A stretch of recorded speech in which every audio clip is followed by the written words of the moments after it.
Hello friends, आज हम सार्वभौमिक व्याकरण, जिसे इंग्लिश में यूनिवर्सल ग्रामर भी कहा जाता है, उसके बारे में पढ़ेंगे। सार्वभौमिक व्याकरण नॉम चॉम्स्की के द्वारा प्रस्तावित एक भाषा विज्ञान का सिद्धांत है, जिसके अनुसार भाषा सीखने की क्षमता मनुष्यों में जन्मजात होती है और सभी भाषाओं में एक समान आधारभूत संरचना होती है। इस सिद्धांत के अनुसार मनुष्य जन्म से ही एक मानसिक रूपरेखा के साथ आता है। एक ब्लूप्रिंट उसके दिमाग में बना हुआ होता है, जो उसे किसी भी भाषा को सीखने में स्वाभाविक क्षमता प्रदान करती है। सार्वभौमिक व्याकरण के मुख्य सिद्धांत हैं जन्मजातता परिकल्पना, जिसे हम कहते हैं इनेटनेस। मनुष्य जैविक रूप से भाषा सीखने के लिए तैयार होते हैं। सामान्य संरचनात्मक विशेषताएं।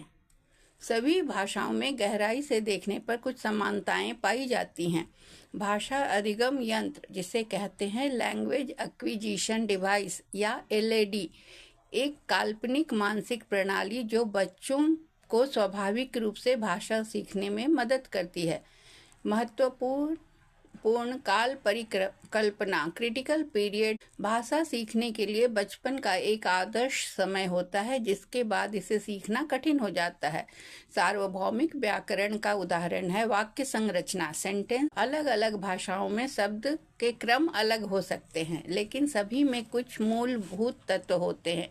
इसे हम उदाहरण से समझते हैं कि इंग्लिश में सी, जिसमें क्या है सब्जेक्ट वर्ब, जिसे हम SVO के नाम से जानते हैं।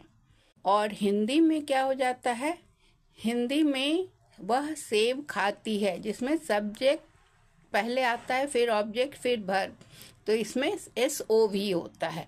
हालांकि इन भाषाओं में शब्दों का क्रम अलग अलग है, लेकिन सभी भाषाओं में विषय, सब्जेक्ट, क्रिया, वर्ब और कर्म, ऑब्जेक्ट की मूलभूत संरचना पाई जाती है।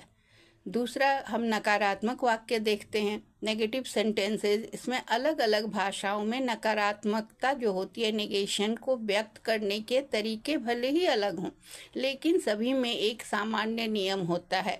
अंग्रेजी में होता है आई डू, हिंदी में होता है मुझे पिज्ज़ा पसंद नहीं है। इससे यह सिद्ध होता है कि सभी भाषाओं में नकारात्मकता को व्यक्त करने का एक तरीका होता है, जो सार्वभौमिक व्याकरण के सिद्धांत का समर्थन करता है। इससे क्या होता है कि सार्वभौमिक व्याकरण का महत्व पता चलता है। सार्वभौमिक व्याकरण यह बतलाता है कि बच्चे इतनी आसानी से भाषा कैसे सीखते हैं। यह भाषा सीखने की जैविक प्रक्रिया को स्पष्ट करता है।